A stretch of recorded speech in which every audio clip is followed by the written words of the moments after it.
Dalam hadis Uraniyin itu, orang yang Nabi SAW hantar pergi untuk minum air susu unta dan air kencing unta untuk menyembuhkan sakit dia tu, mereka ini kemudiannya telah murtad, selain daripada telah membunuh penggembala Rasulullah SAW dengan begitu kejam sekali. Jadi di situ setengah-setengah ulama dia kata Nabi SAW hukum bunuh tu dilihat dari dua sudut, kerana ada dua sebab untuk dibunuh. Yang pertama, kerana mereka telah murtad. Yang kedua, kerana mereka telah membunuh penggembala Nabi SAW. Jadi kerana dua sebab. Tetapi kalau tidak ada sebab lain selain daripada murtad pun, mana kena bunuh dah. Gitu, mengikut pendapat segolongan ulama. Sementara segolongan ulama lagi dia kata murtad tu sendiri, semata-mata murtad itu secara mutlaknya tidak lagi membawa kepada hukuman bunuh, kecuali kalau di samping murtad tu, belah-belah murtad tu ada muka lain juga, ada unsur-unsur lain juga. Itu benda yang dibincangkan. Terutamanya benda ni timbul di zaman kita ni. Lagi dia menjadi kacau, apabila kita nak melaksanakan hukum Islam. Jadi adakah jadi timbullah perbincangan, adakah orang yang murtad dikena hukum bunuh atau tidak? Kalau kita nak melaksanakan hukum Islam dari segi jinayah, jadi adakah murtad ini termasuk dalam bab jinayah juga yang perlu dihukum bunuh? Seperti mana sebelum pada ni kita sudah bicara minggu lepas tentang hirabah ataupun muharabatillah wa rasulihi. Adakah termasuk dalam hal itu atau tidak? Sebabnya kalau zaman sekarang ni kita kata berapa ramai orang yang masuk Islam, dia masuk Islam, lepas tu dia adalah tak puas hati, dia masuk pun tak faham mana juga. Lepas tu apabila tak tercapai apa-apa maksud dia, biasanya kerana maksud duniawi lah, kita andaikan saja, andaikan dia nak menikah, tiba-tiba tak jadi nikah, boleh jadi kerana benda-benda gitu, dia murtad balik. Ataupun dia pun tak faham mana apabila tengok ada orang sahabat dia memeluk agama Islam, terima Islam, dia pun itu kata. Lepas pada tu bila nampak tak jelas pula, keluar daripada Islam. Adakah hak setara ni kena hukum bunuh?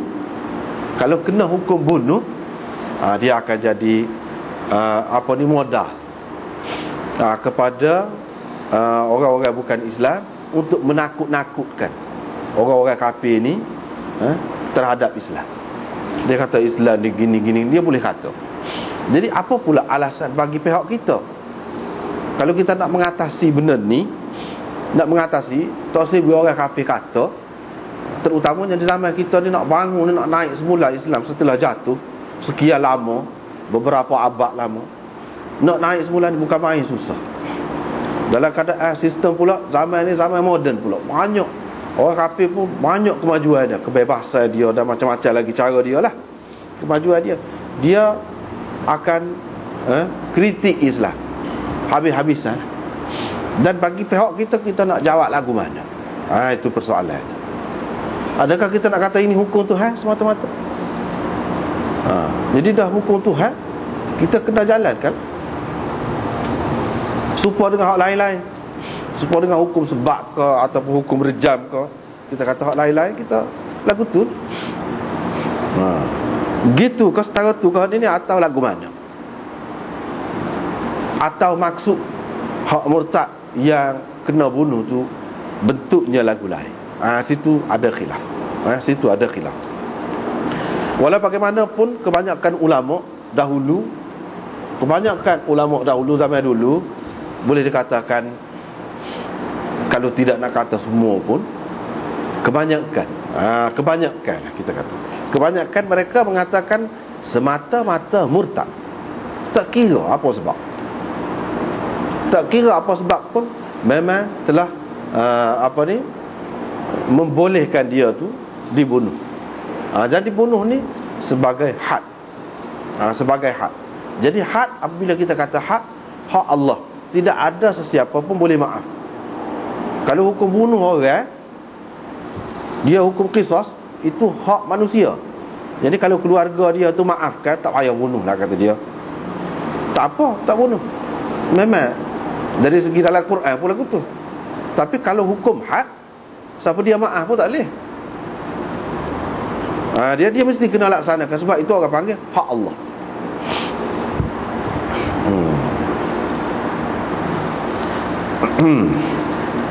Jadi yang depan anda sekarang ni, kita rujuk kepada kitab Takmilah Fathul Mulhim dulu. Kita tengok. Jadi sebabnya pengarang dia ni, dia sependapat dengan ulama-ulama hak dulu, dan dia sokong hak tu. Dia tolak pendapat orang yang mengatakan orang murtad ni tidak kena bunuh, dan orang murtad ni hak kena bunuh ni ada sifat-sifat dia yang tertentu. Gini. Jadi kita baca hak ni dulu. Lepas pada tu kita tengok apa hak ni pula. Lagu mana. Lepas tu kita kena timbang. Apabila kita nak melaksanakan hukum Islam, banyak perkara yang kena timbang. Kalau hukum sembahyang pun banyak juga khilaf, kita kata cara kau ambil air sembahyang, cara kau sembahyang ni gini mazhab kan. Jadi hak ni pegang dengan hak ni pegang hak ni, masing-masing kata hak dia tu lebih kemah. Tu kalau bab sembahyang. Sebab apa? Sebab kita buat. Jadi kita berhadapan dengan benda tu. Ada pun hukum jenayah ke apa ni, kita tidak buat. Jadi kita tak ada persoalan tu. Tapi apabila nak buat, timbul macam-macam persoalan yang perlu dijawab. Sebab apa? Hukum-hukum ni dia berkait dengan nyawa manusia ni, dan menyebabkan jadi aib Islam tak kena gaya. Tak kena gaya. Jadi lagu mana nak buat? Dia kata kesimpulan daripada hujah-hujah orang yang mengatakan orang murtad semata-mata ni tidak kena bunuh, ini dalil dia. Yang pertama, firman Allah Ta'ala, la ikraha fid din. La ikraha fid din. Tidak ada paksaan dalam agama. Maknanya ini berarti bahawa tidak harus, sebagaimana tidak harus kita memaksa orang kafir untuk memeluk agama Islam, begitu juga tidak harus kita memaksanya kekal di atas Islam buat selama-lama. Ini satu. Yang kedua, hadis-hadis yang menyebutkan tentang orang murtad tu perlu dibunuh, kena bunuh, diperintahkan bunuh. Murtad itu maksudnya murtad al-muharib al-baghi. Jadi orang murtad yang memerangi pihak kerajaan dan yang memberontak terhadap kerajaan.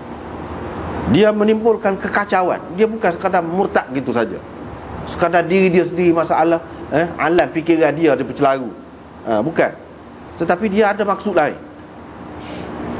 Bukan murtad yang tidak memerangi orang-orang Islam. Itu yang kedua. Yang ketiga, murtad bukan satu jenayah yang terikat dengan undang-undang di dalam dunia ini. Ia hanya satu dosa besar yang akan dihukum di akhirat. Sebab itulah Allah SWT apabila sebut dalam Quran ni, tak ada ayat mana-mana pun, tak ada cerita berkenaan dengan orang murtad ada hukuman dalam dunia. Tak ada. Hanya Allah SWT menyebutkan hukuman untuk mereka di akhirat sahaja. Di mana Allah SWT berfirman, wa man yartadid minkum an dinihi fayamut wa huwa kafirun fa ulaika habitat a'maluhum fid dunya wal akhirah wa ulaika ashabun nar hum fiha khalidun. Sesiapa di antara kamu yang murtad daripada agamanya, lalu dia mati dalam keadaan kafir, maka terhapuslah amalan-amalan mereka di dunia dan di akhirat. Mereka itu akan menjadi ahli neraka dan kekal di dalamnya. Itu hukuman dan akhirat. Dalam dunia tak ada. Lepas tu dia jawab, Dia jawab, hujah tu tidak kemah, kata dia. Hujah tu tidak kemah. Mana kalau nak pegang dengan hal tu, ulama-ulama dulu dia tak nampak kah? Kalau nampak, macam mana? Dia kata pegangan dengan Allah, firman Allah SWT, la ikraha fid din, itu tak kemah. Sebab apa jawapan dia? Hanya ayat ini hanya menyatakan hukum orang kafir hak asal. Orang kafir lah, hak turun-temurun lagi. Kita tidak boleh paksa dia memeluk agama Islam. Itu makna la ikraha fid din. Tidak ada kena-mengena dengan keharusan murtad tu. Ataupun kalau murtad tak ada hukuman agama, tak ada kena-mengena. Sebab itulah Allah Subhanahu Wa Taala menyebutkan selepas hak tadi tu, faman yakfur bit-taghut wa yu'min billah faqad istamsaka bil urwatil wuthqa la infisama laha wallahu samii'un alim. Allah Subhanahu Wa Taala menyebutkan hukum orang yang masuk Islam selepas kafir. Dia tak ada sebut sini, dekat ayat ni cerita tentang orang yang murtad ataupun tinggal Islam pula lepas pada masuk Islam. Wal a'yadzu billah. Ini menunjukkan bahawa siap ayat ini, halaman ayat ini hanya menceritakan tentang Islam orang kafir hak asal tu. Hak tu tidak ada paksaan. Tak boleh nak paksa. Kalau dia terima agama Islam dengan sukarela dia, dengan senang hati dia, faqad istamsaka bil urwatil wuthqa. Hak itulah hak dalam ayat tu kata, berarti dia telah berpegang dengan tali yang kukuh. Sekalian riwayat yang tersebut berkenaan dengan sebab nuzul, sebab turunnya ayat ini, dan apakah berkenaan dengan apakah ayat ini la ikraha fid din ini turun, menunjukkan hak kita kata saat ni benar, kata dia. Di antaranya hadis yang dikemukakan oleh Abu Dawud daripada Ibnu Abbas, katanya ayat ini turun berhubung dengan Ansar. Ada orang perempuan itu miqlatan. Miqlatan maknanya anak dia beranak mati, gugur semacam, ataupun kalau beranak pun mati. Dia pun nazar, cara dia ni cerita jahiliah. Kalau anak dia hidup, dia akan masuk jadi Yahudi anak dia. Gitu cerita latar belakang ayat. Apabila Yahudi Banu Nadir ini dihalau oleh Nabi SAW daripada kawasan sekitar Madinah tu, ramailah ada sekali dengan mereka itu anak-anak buat-buat Ansar. Ia sudah jadi Yahudi. Mereka pun kata, hak Ansar hak sudah Islam. Dia kata, kita tidak akan biarkan anak-anak kita, yakni dengan agama Yahudi dia tu, bahkan kita nak paksa dia lah biar masuk Islam. Ketika itu turun ayat ni, la ikraha fid din qad tabayyana ar-rusyd minal ghayy. Dalam satu riwayat yang lain, dia kata dulu kita buat lagu tu memanglah ketika kita berasa agama Yahudi tu agama molek pada masa tu. Sekarang ni bila Islam lagi, kita tahu Islam ni tak ada orang molek. Hak tu tak molek, tu tak betul. Jadi lagu mana kalau kita paksa anak-anak kita tu biar masuk Islam? Itulah cerita ni. Maka turun ayat ni. Maknanya memberi makna man syaa iltahaqa bihim. Hak mana nak jadi Yahudi tu. Hak nak masuk Islam masuk. Gitu. Ini ada dalam tafsir Qurtubi dan lain-lain dia ambil. Di antaranya hadis yang dikemukakan oleh Ibnu Jarir At-Tabari. Dia kata daripada Ibnu Abbas, kata ayat ini turun berhubung dengan seorang lelaki Ansar daripada Bani Salim bin Auf. Orang panggil dia Husain. Dia ni ada dua orang anak beragama Kristian Nasrani. Dia tu sendiri itu Husain itu Islam. Dia pun kata kepada Nabi SAW, boleh kau saya nak paksa anak saya dua orang ni? Sebab dia tak sih nak pegang agama Kristian semacam. Bolehkah saya paksa dia masuk Islam? Maka turun ayat ini. Itu cerita. Di antaranya yang dikemukakan oleh Ibnu Abi Hatim lagi, daripada Asbaq, dia kata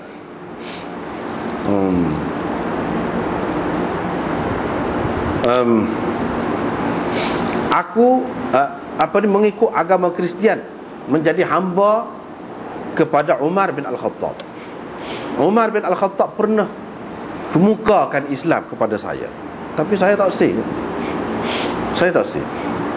Dia pun kata la ikraha fid din, tak ada paksa dalam agama. Dan dia kata, hai Asbaq, kalau kau Islam, banyaklah aku boleh minta kamu buat untuk urusan orang-orang Islam ni, untuk melaksanakan urusan orang Islam. Ini disebut dalam tafsir Ibnu Kathir gapo. Kemudian dia kata ayat ini tidak umum juga. La ikraha fid din ini tidak umum juga. Kerana kafir hak menyembah berhala dan majusi yang berada di semenanjung Arab tidak diterima daripada mereka kecuali Islam ataupun pedang.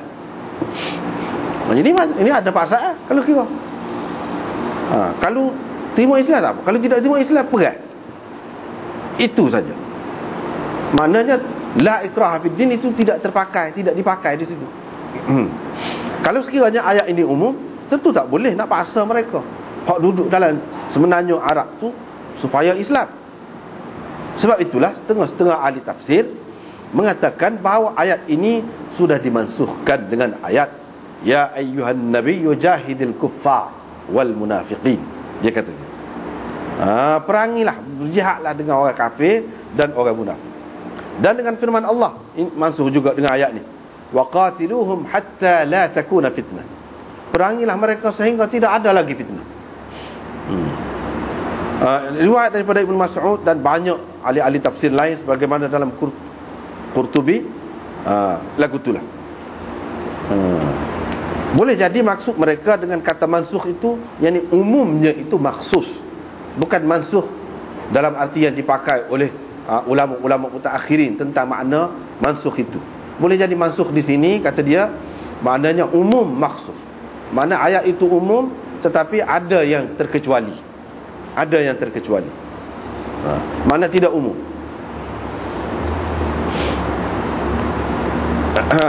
Sebagaimana ayat ini maksus, mana terkecuali dalam ayat daripada ayat ni, mana tidak kata tak boleh paksa tu, bahkan boleh paksa, iaitu suruh perang dengan orang-orang musyrikin di Jazirah Arab. Begitu juga Rasulullah sallallahu alaihi wasallam telah menerangkan kepada kita berkenaan dengan orang murtad. Tidak, mana ayat ni tak termasuk orang murtad. Berkenaan dengan murtad tu Nabi kata man baddala dinahu faqtul. Lepas tu dia sebut hadis-hadis yang menunjukkan bahawa orang murtad ni murtad saja, tak ada apa-apa akih lain, kena bunuh. Ada banyak hadis-hadisnya. Dia pun kemuka. Satunya dalam riwayat Bukhari dalam kitab Istitabatul Murtaddin, dalam hukum murtad, riwayat daripada Ibnu Abbas, hadis marfu', man baddala dinahu faqtuluh. Siapa tukar agama dia, kamu bunuh. Hadis yang kedua, Imam Malik kemukakan dalam Aqdiyah, dalam Muwatta' dia, riwayat daripada Zaid bin Aslam secara mursal, bahawa Rasulullah sallallahu alaihi wasallam bersabda, man ghayyara dinahu fadribu unuqah. Lebih kurang tadilah, sesiapa yang tukar agama dia, kamu penggal lehernya. Hadis yang ketiga, riwayat daripada Abi Musa al-Asy'ari, dia kata Abu Musa al-Asy'ari kata, Mu'az datang kepada saya ketika saya berada di Yaman. Ketika itu ada seorang Yahudi telah memeluk agama Islam, kemudian dia telah murtad daripada Islam. Bila Mu'az sampai, dia kata, aku tidak akan turun daripada kenderaanku ini selagi tidak dibunuh dia. Qala, perawi berkata, orang Yahudi tadi telah pun diminta dia bertaubat sebelum itu. Ini adalah lafaz riwayat Abu Dawud. Dalam riwayat Bukhari gini, bila Mu'az itu sampai, Abu Musa kata turunlah. Dia pun letaklah bata ke apa, tempat duduk ke bata, nak menyenggih ni, nak apa ni, letak siku kita kata.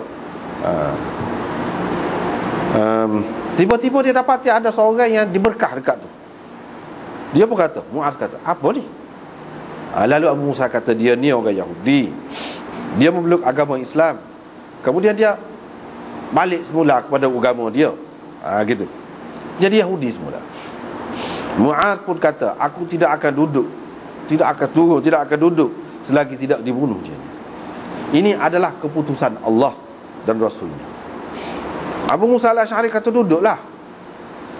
Naam, kata dia, aku tidak akan duduk selagi tidak dibunuh dia. Dia tu. Ini adalah keputusan Allah dan Rasulnya. 3 kali dia kata gitu. Maka diperintahkan supaya dibunuh orang tadi, dan dibunuhlah. Lagi yang keempat, riwayat daripada Abdullah bin Mas'ud bahawa Rasulullah sallallahu alaihi wasallam bersabda, tidak halal darah seseorang muslim yang mengucap la ilaha illallah wa anni rasulullah melainkan dengan 3 perkara. Yang pertama, orang yang sudah muhsan, yang berzina, as-sayyib az-zani. Yang kedua, kerana membunuh orang, jadi boleh bunuh dia. Yang ketiga, at-tariku lidini al-mufariqu lil jamaah, orang yang meninggalkan agamanya, yang berpisah, yang meninggalkan jamaahnya. Akhrajahul jamaah, ada belakang ni. Lepas tu riwayat daripada Abi Umamah bin Sa'al bin Hunayf, daripada Uthman bin Affan, pada ketika orang kepung rumah dia. Orang kepung rumah dia nak bunuh dia, dia pun kata, kerana Allah, aku nak tanya kamu, adakah kamu tahu bahawa Rasulullah sallallahu alaihi wasallam bersabda, tadilah hadis tadi, tidak halal nyawa seseorang muslim melainkan kerana dia melakukan salah satu daripada 3 perkara. Zinan ba'da ihsan, tadi kufur selepas Islam, ataupun membunuh orang tanpa hak, maka dia boleh dibunuhlah dengan sebab itu. Demi Allah, kata dia, aku tidak pernah berzina, sama ada semasa jahiliah ataupun semasa Islam, dan aku tidak pernah murtad semenjak aku berbai'ah kepada Rasulullah sallallahu alaihi wasallam, dan aku tidak membunuh nyawa orang yang diharamkan oleh Allah membunuhnya. Ini dalam Tirmizi, dalam Nasa'i, dalam Abu Daud ada berlakon. Kemudian riwayat daripada Jarir bin Abdullah, beliau berkata, saya telah mendengar Nabi SAW bersabda, kalau hamba, seseorang hamba tu dia lari kepada syirik, maka halallah darahnya. Ini dalam Abu Daud, apa ada semua. Riwayat daripada Muawiyah bin Haidah, beliau berkata, Rasulullah sallallahu alaihi wasallam bersabda, man baddala dinahu faqtuluh. Seperti tadi juga. Hadis ini riwayat Tabarani dan rijaluhu thiqat. Dan riwayat daripada Abi Hurairah bahawa Rasulullah sallallahu alaihi wasallam bersabda, man baddala dinahu faqtuluh. Gitu juga. Riwayat Tabarani juga isnaduhu hasan. Dan banyak lagi, lebih kurang. Kalau kita baca pun lebih kurang. Lepas tu ada yang tidak kuat sikit. Mula-mula tadi kuat, lepas tu ada dia mari hak kurang kuat. Tak apalah, tapi kesimpulannya itulah hadis-hadis dia. Riwayat daripada Harithah bin Mudarrib bahawa dia pergi kepada Abdullah bin Mas'ud di Kufah. Dia pun kata, saya tidak ada apa-apa deki dengan siapa-siapa pun, kata dia. Saya lalu dekat satu masjid Bani Hanifah. Di sana ada orang yang beriman dengan Musailamah. Abdullah pun hantar orang pergi sana, tangkap mereka. Dia pun suruh bertaubat, kecuali Ibnu Nawahah. Dia kata kepadanya, saya telah mendengar Rasulullah sallallahu alaihi wasallam pernah berkata kepadamu, kata Ibnu Mas'ud. Rasulullah kata kepada, kalau tidak sabit kau ini adalah utusan, utusan pada ketika itulah, aku penggal lehermu, kata Nabi. Hari ini kamu bukan utusan siapa-siapa ni, kata Ibnu Mas'ud. Maka dia pun suruh Qaraza bin Ka'ab, iaitu Amir Kufah, suruh penggal leher. Kemudian dia kata, siapa-siapa yang nak tengok kepada Ibn Nawahah, tengoklah, mati dah, kata dia. Duduk pasal, kata dia. Dia kata, hadis Abu Dawud, isnaduhu hasan. Tak apalah. Jadi lepas tu cerita Sayyidina Ali pula. Ali dibawakan kepada Ali orang-orang zindik, dia bakar mereka. Dia bakar. Mana zindik ni, mana orang murtad lah. Ibnu Abbas dapat tahu, dia kata, kalau saya tahu Saya tak bakar, kata dia, kalau saya. Sebab apa Nabi SAW larang bakar? Nabi SAW kata, la tu'adzibu bi'adzabillah. Jangan kamu seksa orang dengan seksaan yang khusus dengan Allah. Kalau aku bunuh, kata dia. Bunuh dengan cara lain lah maksudnya, tapi bunuh juga. Sebab Nabi SAW bersabda, man baddala dinahu faqtulu. Hadis tu juga.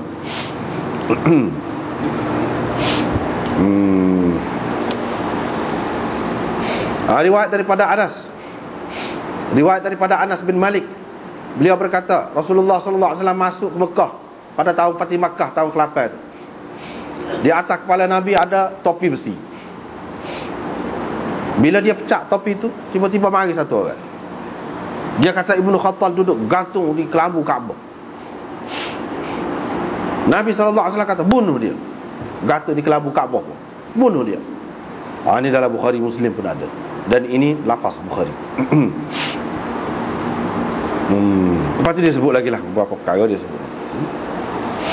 Lepas pada tu dia kata, bolehkah kita pakai hadis-hadis ni dengan maksud bari pemberontak ataupun orang yang menimbulkan kekacauan dalam masyarakat Islam? Waktu yang dimaksudkan dengan murtad ni bukan semata-mata murtad. Bolehkah kita pakai lagu tu? Lepas tu dia bahalah, bagi dianya tidak. Sebab apa? Mu'az tidak tanya tadi, dia ni murtad lagu mana misalnya, murtad lagu mana. Dan Nabi SAW tak kata orang yang murtad lagu ni kamu bunuh. Dia kata orang yang murtad bunuh, gitu. Jadi dia pakai umum, zahir gitu. Sepatutnya dia kena royak.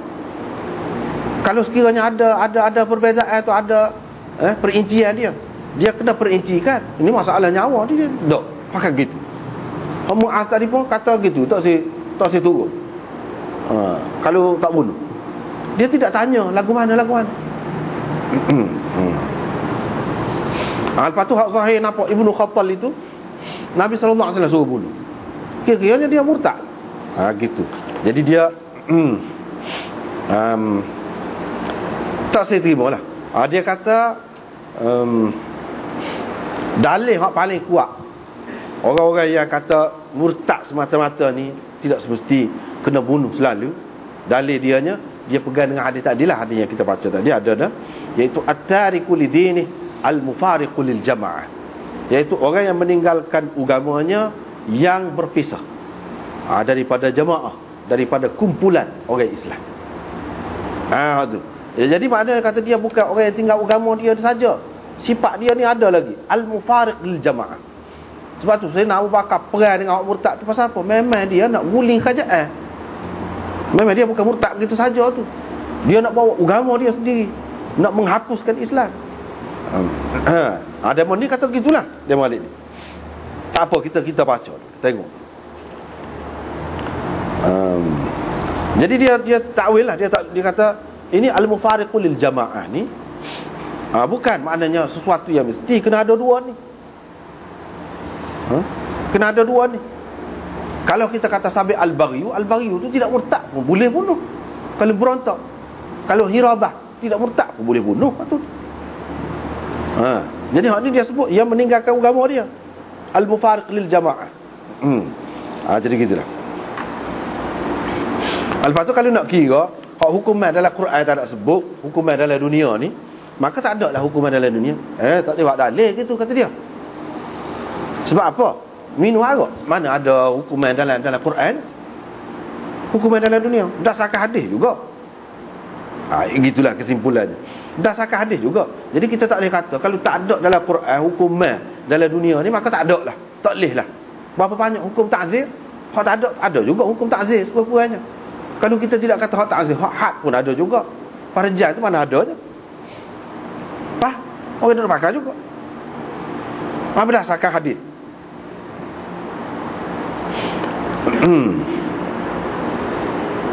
Lepas tu lain dia tidak perlulah. Dia kata ada orang yang mengatakan ini bercanggah dengan prinsip kebebasan berfikir, kebebasan beragama. Tak apalah, dia faham, kita tak perlu tengok.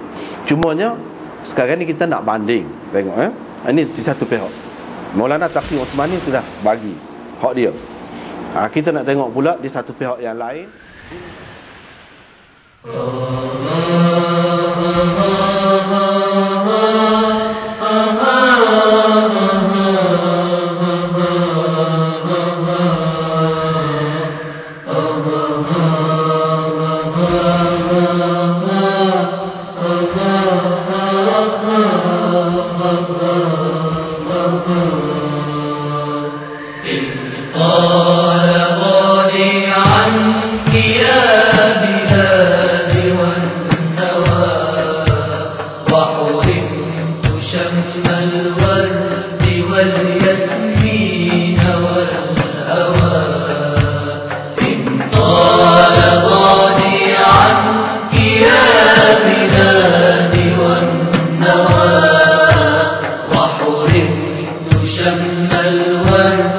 والياسمين والهوى فسيأتي